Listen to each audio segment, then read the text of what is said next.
Welcome back, guys. This is episode number 16, Noir on Air. This is my boy Jay. As you know, I'm Malik. Actually, Malik, I think it's time we switch it up. Oh, okay. I think it's time for season 2. It's season 2. It's episode 1 of season 2. Let's get it started. Previously on Noir. It's definitely, it hits a different level. It's not just a kid's movie, I would say. No, it definitely hits on different levels that you could relate to throughout, I guess, your whole entire life. Malik, what are we talking about? We got a hot topic.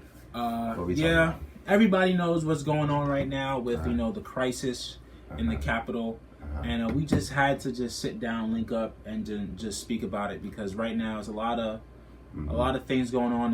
We want you guys to know what we're thinking. What are you thinking about it? How do you portray this whole entire situation? So let me just give the overview of actually what's going on from what I've seen and what you haven't seen it, but I'm sure you've seen it. You haven't seen it at this point, right? I would hope so. Unless you're like Patrick. Yeah, living under a rock. Go ahead. So basically, there was thousands of people were at the Capitol area in Washington D.C. Rallying against the counting of the electoral college votes for the last election that just took place in November. This current election, things seemed to be okay until the members of the people who were there became. So it went from being a protest to a riot where people were banging on the windows of the Capitol building, breaking glass, breaking everything, going inside the Capitol building, abusing police officers, and just going everywhere in the Capitol building where people shouldn't be. Yeah, for real. Unfortunately, one lady died in the whole ordeal. Peace, but still wild. But yeah, it's been really crazy for me just watching it unfold. First on the news, and then on social media, and then back to the news. But we'll get back into what I just said just then. But it's been crazy for you. How have you understood it or took it in? Honestly, I've been portraying it through like Twitter and social media. I haven't watched the news much, but it was pretty much like a lot. There's few people like inside the building working. We're taking small videos, like 10-second videos of like the protesters coming up the steps. It was like watching it in real life. It was like one of those things where it felt like you were there, but you weren't. And that's like the power of social media, which is crazy. Like, if there wasn't social media, nobody would really, like, people would have known, but it wouldn't have been as, I guess, broadcast or live stream as much as it was. Because like as soon as it happened, we knew. Like, and I don't know, it's definitely social media. I'm sure newscasters were on it, but anybody with a smartphone becomes a newscaster. Yeah, definitely yesterday was a direct impact of social media and Twitter. Yeah, and that really kind of brings me into the point that I wanted to talk about. So, being that I first saw what was going on, I was home, I was doing some paperwork for work. I first saw it because I was home and my uncle was watching it on TV. And I was like, wow, what's this? So I'm sitting here watching on the TV. At first, it just seemed like a regular, protest. Okay, they're protesting, which I had nothing wrong with that. You can protest, that's fine. Yep, it is a public place, so you can meet publicly. Although we're in the pandemic, that's a different story. But yeah, so no mask, right? Right? That's crazy.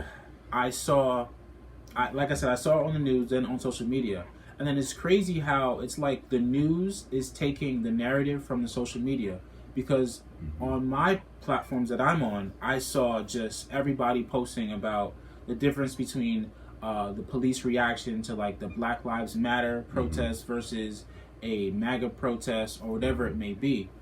And then it's crazy because when that was happening, the news wasn't really talking about that versus MAGA versus Black Lives Matter.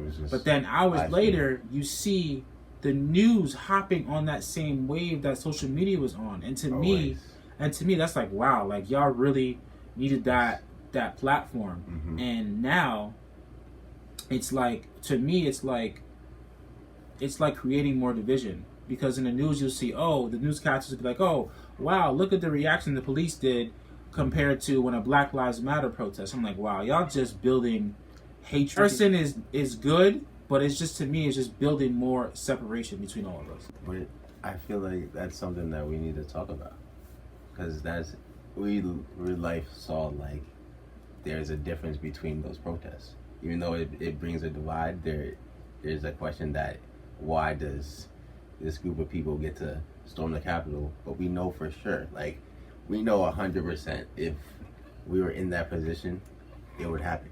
We'd get not even just black people, not even a Black Lives Matter protest. It could have been I don't know, Asian, Indian, Arab, I don't know. And if they did the same exact thing, they're getting gunned down on point. There's no way in the world anybody's saying they're not. And rest in peace to the person who died. I think there's 4 other people who actually died as well. I think there's 1 police officer, but it's still like we know for sure if it was the roles were reversed, we're not seeing the same story. And it sucks where it does divide us, but it's a question and story we have to be talking about. The parallel that I wanted to draw was, the protests from the Black Lives Matter that turned, some of it did turn violent and did turn destructive, versus the MAGA protests that once again turned violent and destructive.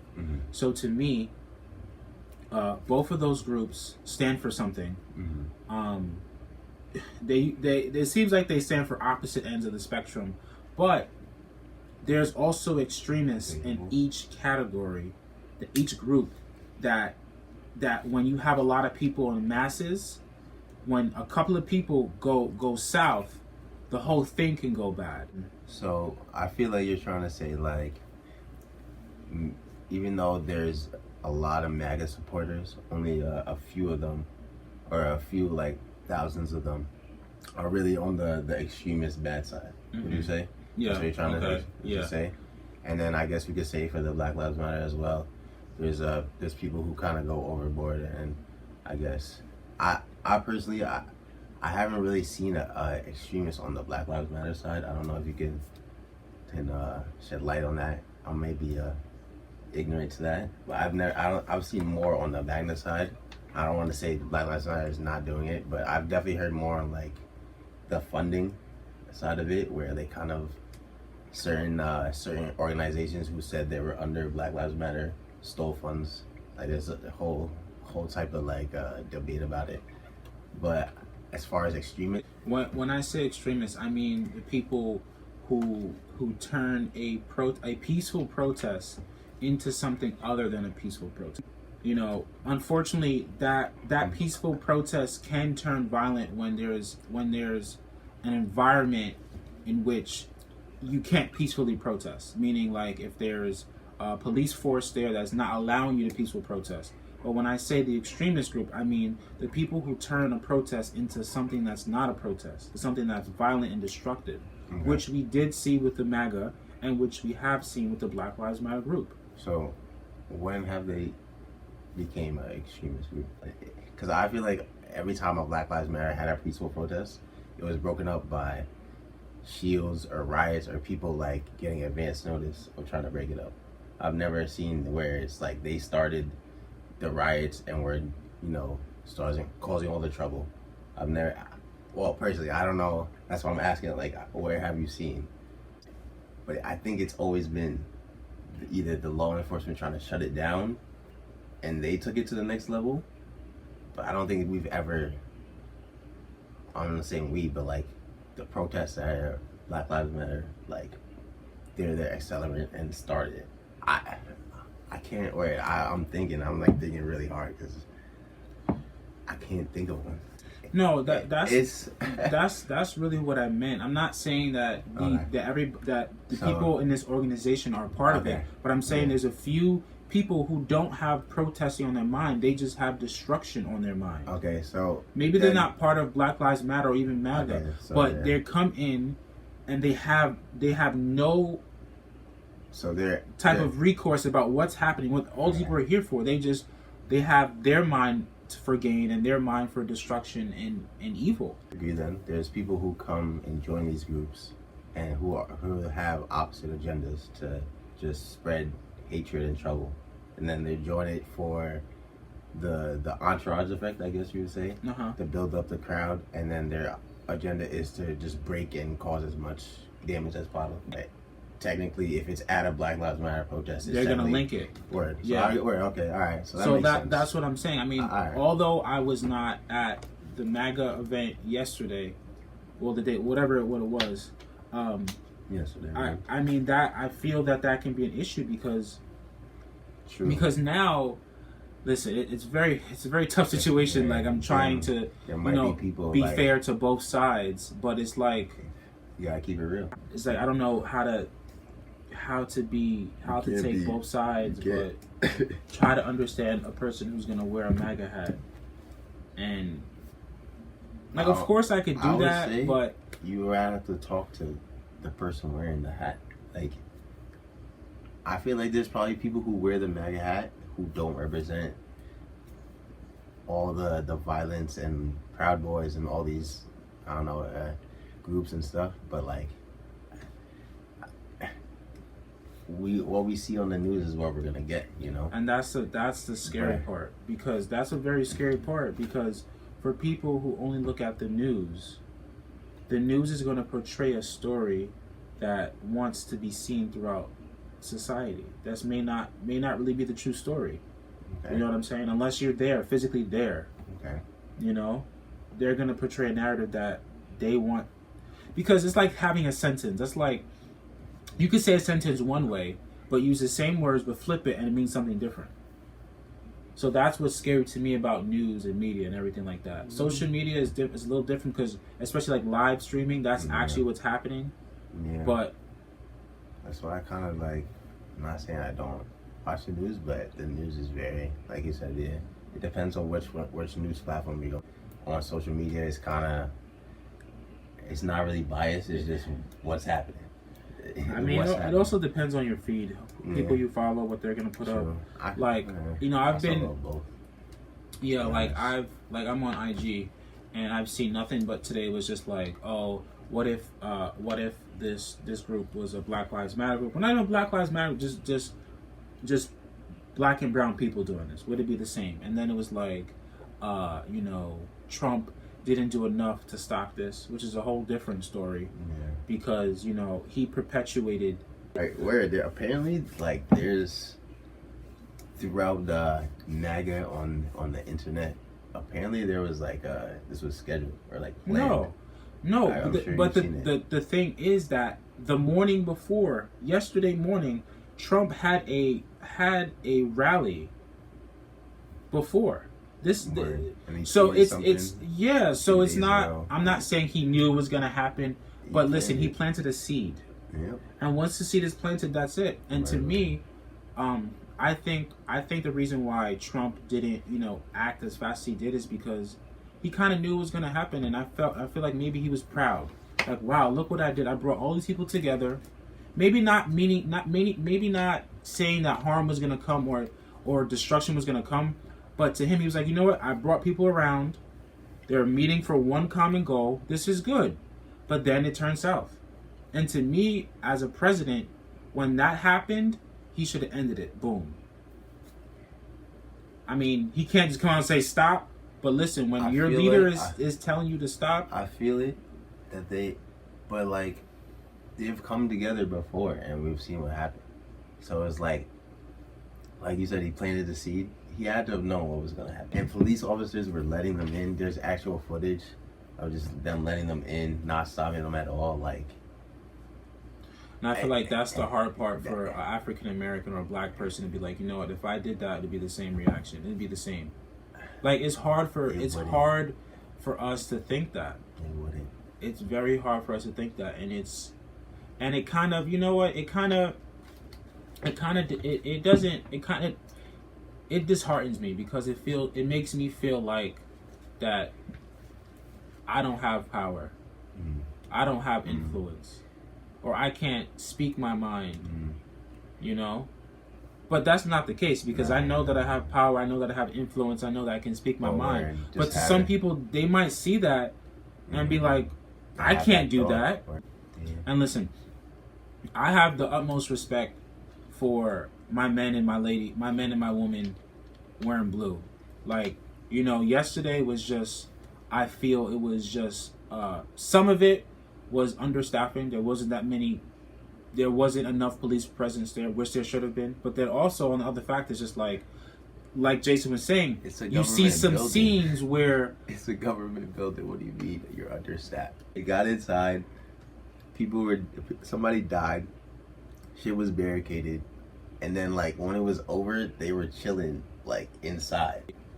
And listen, Jay, that thought It's terrible. It's in my mind too, because I personally would just see carnage. I would just see a lot of people getting hurt. But it's real. That's why we got in life. You want to compare so bad, but it's like what now? What now? What now? Anybody involved should be arrested. Like I don't. Doesn't matter, black, white, whoever was stormed that building. There has to be some type of consequence. I don't get it. Like there's no way any of those people should be able to live a regular life. You stormed a government building and were inside for an hour, 2 hours. Somebody actually died. Like there's no way you should get off scot-free. And the thing is, there's probably gonna be people who get off scot-free. Because there's so many people. How can you really?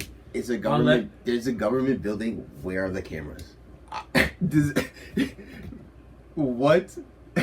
All those people, black, white, Hispanic, you need to go to jail, and the repercussions need to be brought down on you. So my last question to you, because I'm putting you through a lot today. Where are we? We're getting put through a lot too. Let's say. Let's hear it. Let's say you had a family, right? I'm a father. You're a father. Okay.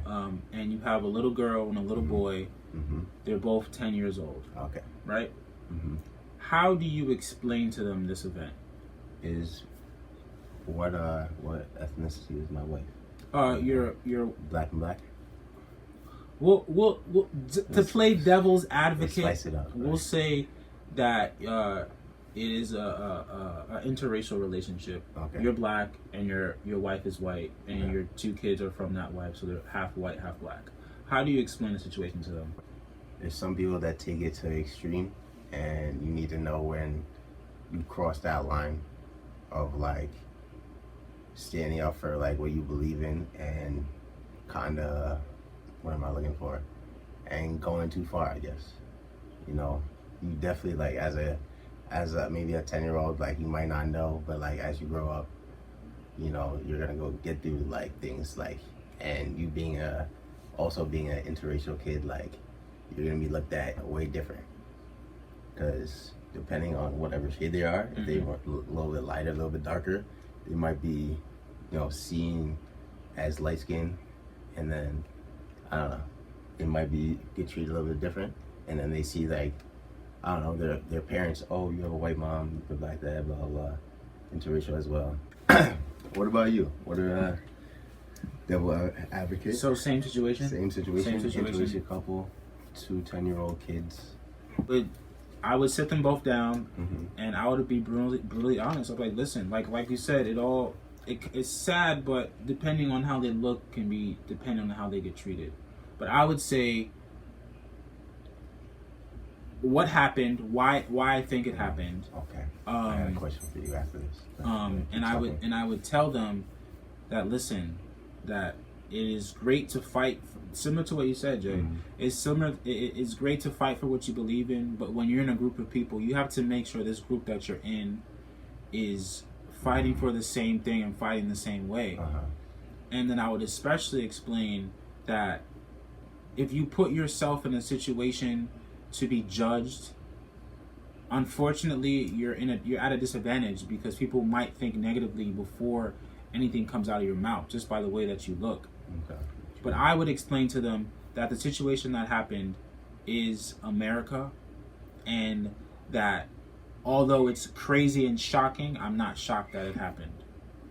Because over the past 3 or 4 years, way longer than that, way longer than that, this has been going on since America was founded.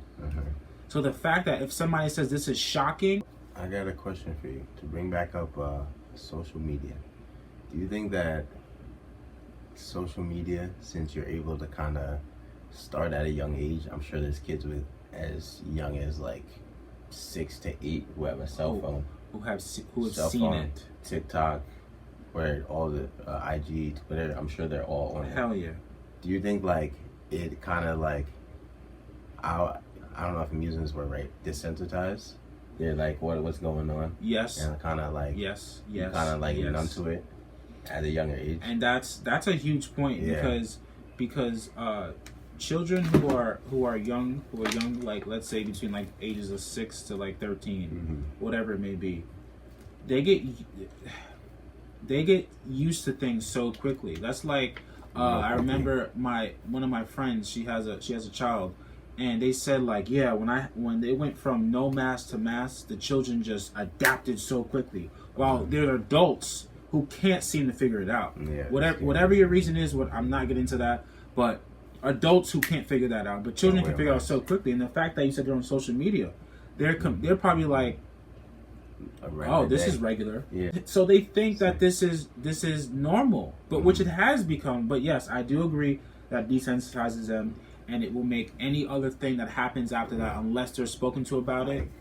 Oh, that happened before. No problem. This is life. This is regular. I don't know, just growing up like 5-10 years old, like just seeing this whole thing going through, like their whole life is what we're watching on social media. Yeah. That's crazy. Like, I don't know, where they're at a click of a button, they can find out what's going on in the world. Like, And it's crazy. I think your first opinion is your last opinion. You know, whatever video they saw first might be their first opinion about it, and it's like, yeah, this is what I think. Unless they have parents or somebody to come and talk to and explain to them what's going on. But what does that person know? Where did that person get his or her information from? Maybe the news. They could be on the news as well. Or they're using social media and they're seeing the same thing the kid is. So these This kids shit is are crazy, bro. really growing up faster than Imagine having kids right now. What do you tell them? What do you tell them? I don't know. You know, I really don't know. After seeing it go from the protests with the Black Lives Matter to all of that issue, all of that to this, and it's completely different. And they're highlighting the difference constantly, which is fair, but it's just. I don't know. We'll get through it though.